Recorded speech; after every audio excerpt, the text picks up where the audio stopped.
Hey everyone, today I'm here with another review. This time I'm going to be reviewing a video game. This time I'm going to be reviewing Final Fantasy XV.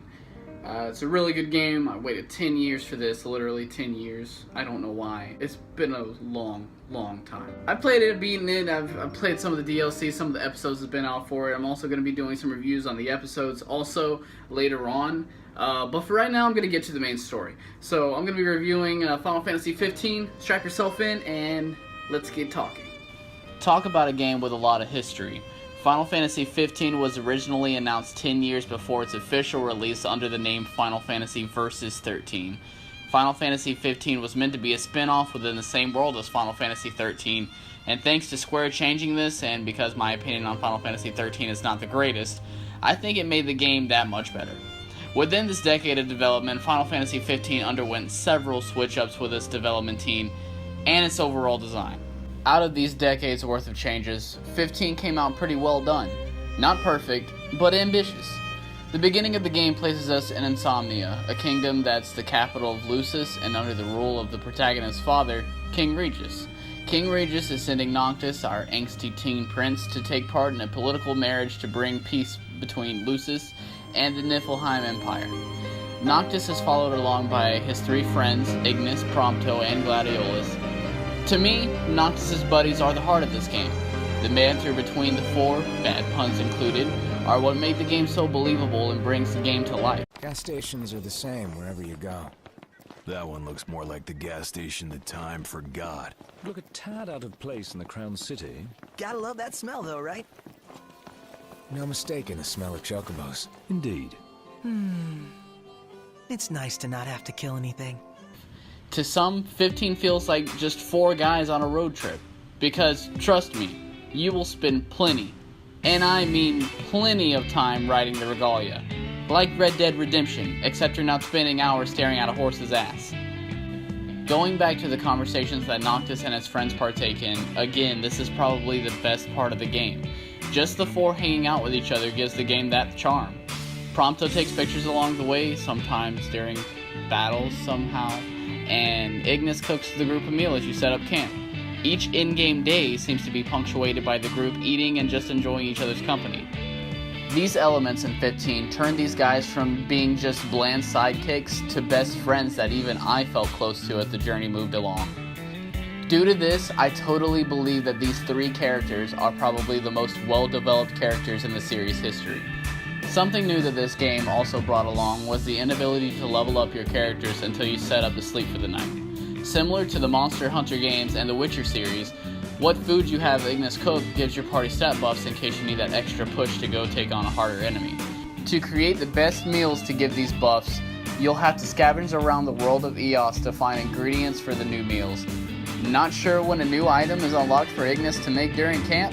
Oh, don't worry, he'll let you know. That's it. What's up, Iggy? I've come up with a new recipe. That's it. What's what? I've come up with a new recipe.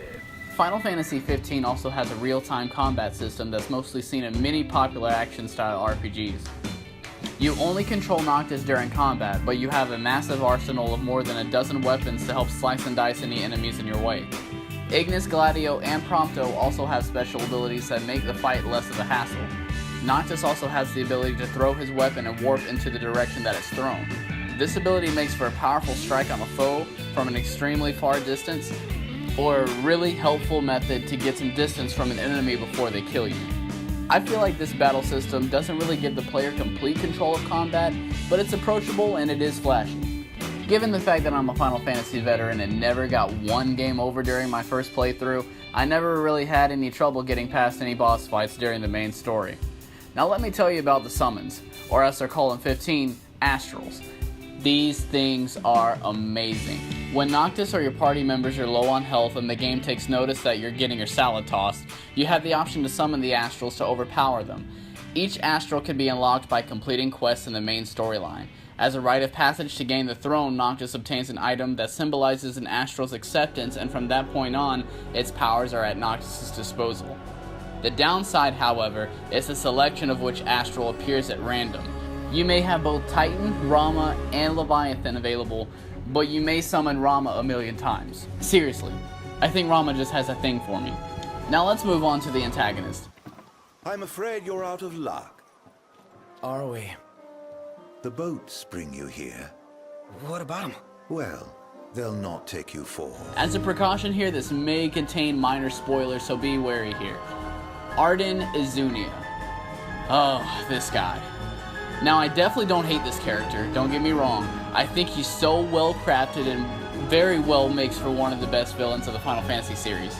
Still Team Sephiroth for life though. Arden carries himself with an exquisite amount of wit and cleverness, and from early in the game on, his actions appear innocent and it seems his intentions are to aid Noctis and his companions on their journey.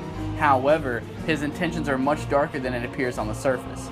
Arden manipulates the party throughout the game and was even responsible for siding with the Niflheim Empire during the invasion on Insomnia that ended up killing King Regis and overthrowing the kingdom. One part of the story that stands out most to me is when Arden uses his powers to trick Noctis into pushing Prompto off the train, believing that Prompto was Arden and vice versa. Having a soft spot for Prompto, this hurt my feelings just as much as it did Noctis when he realized what he did. Ignis, you've got to stop this thing. Prompto fell off the train. I pushed him. I mean, Arden made me. I don't know where he is, but we can't leave him. Another thing, Ray Chase, Robbie Damon, and the other voice cast for this game breathed life into the story.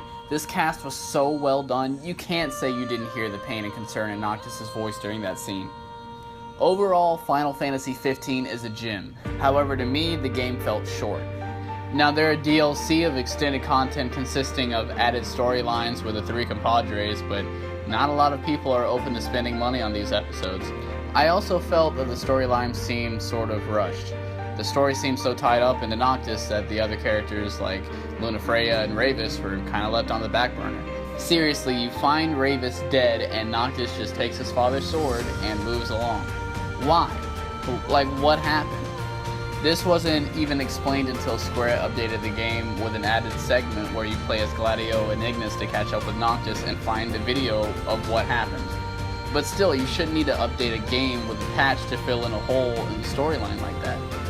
Especially a game that took 10 years in total to develop. There are other instances where the game seemed to just quickly skip past other vital characters, but I want to avoid, again, making any massive spoilers as much as possible. I just feel like this watered down many emotional parts of the game. But with all my opinions out there, I have to give this game a 4 out of 5 stars.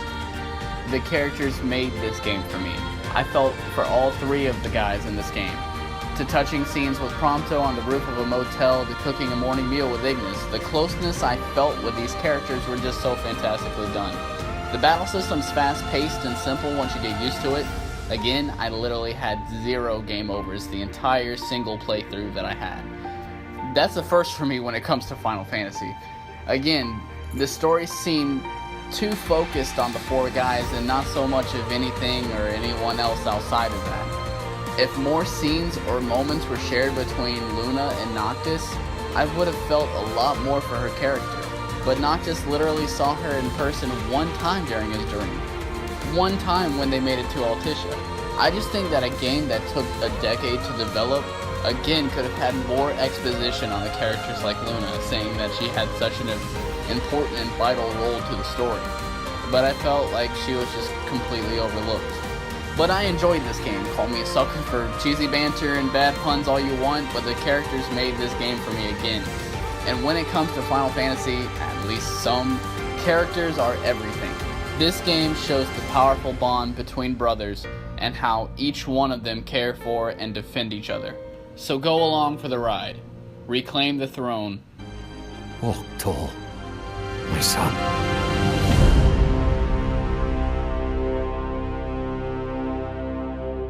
And as always, thank you for checking out my review of Final Fantasy XV. I hope you enjoyed it as much as I enjoyed making it. Again, I plan on reviewing the episode's DLC for all 3 of the characters very soon, so hit that subscribe so you aren't missing out.